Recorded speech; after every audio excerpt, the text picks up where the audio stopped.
muscle. Okay? Go right at the base of that. So you want it high enough so that you're right under there. I start the pre-wrap up here. You could start it down here. Doesn't matter. And keep your pre-wrap closed. Try not to unravel it so much, because then you have all of this to try to maneuver and move around. So keep it close to your roll, and then just keep overlapping. The more you overlap, the easier it's going to be, the smoother it's going to be. Just go all the way around, just hit the heel and just keep going.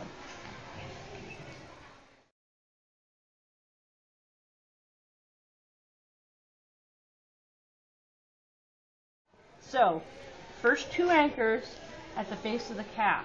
Don't surpass those anchors. If you can, and if the person's shaved pretty well, you can hit some skin there, okay, and it stays up better on a real tape job. You don't have to do that in practice. If it's a young man, I usually will be very careful at first, and then I say to him, if we're going to get tape often, you need to shave your legs right here, and then I make them do a strip. If they don't want to do a strip, that's fine. Yeah, just from here to here. It's like, or, you know, he's welcome to do the whole thing, whatever he wants. And then I had guys that would say, no, I like it on there, and they would think that was like manly to have me tape on their hair, whatever. Okay. So the next one is at the base of the 5th metatarsal. If you can't see it, you feel it. It's way down here. That should go right around the base of the 5th metatarsal, and pretty much there's your base of your 5th metatarsal. It should be in the middle of that. Okay? Everybody got that?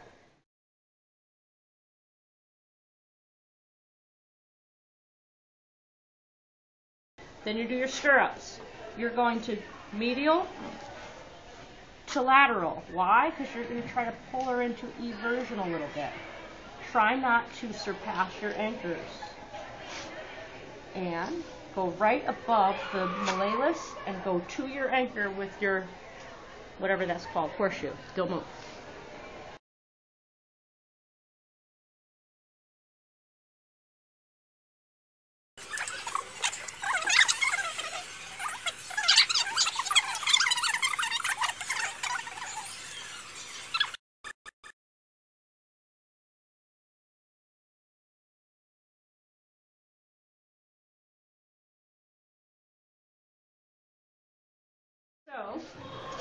So far so good, right? If you're having trouble with this is all I want you to do. This is it. So here are some mistakes I saw yesterday.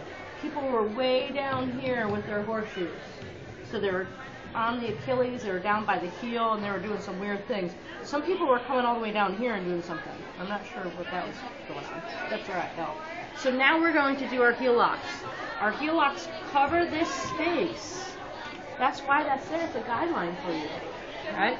You're going to go right down back onto the heel, and you're going to go up the side, and you actually end up almost where you started.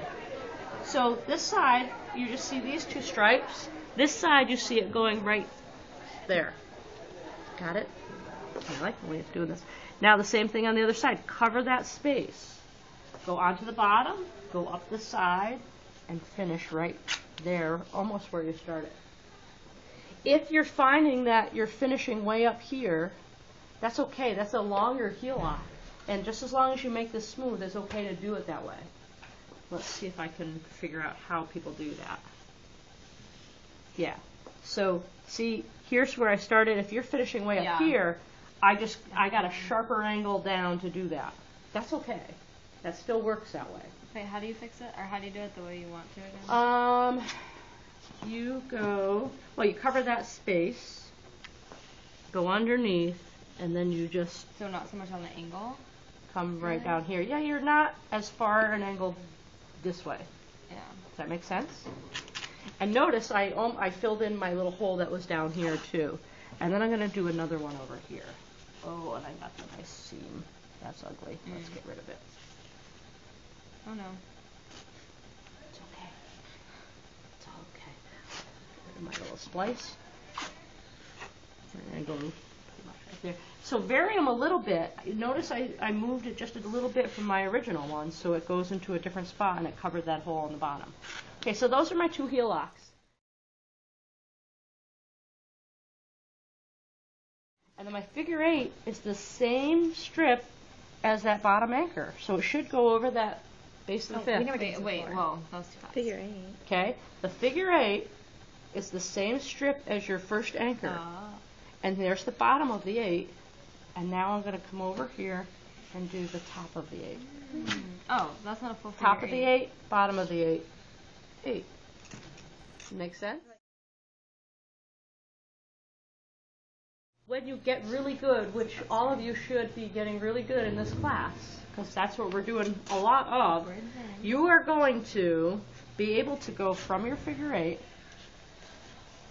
okay, you go right around in a figure 8, and you go right down into a heel lock.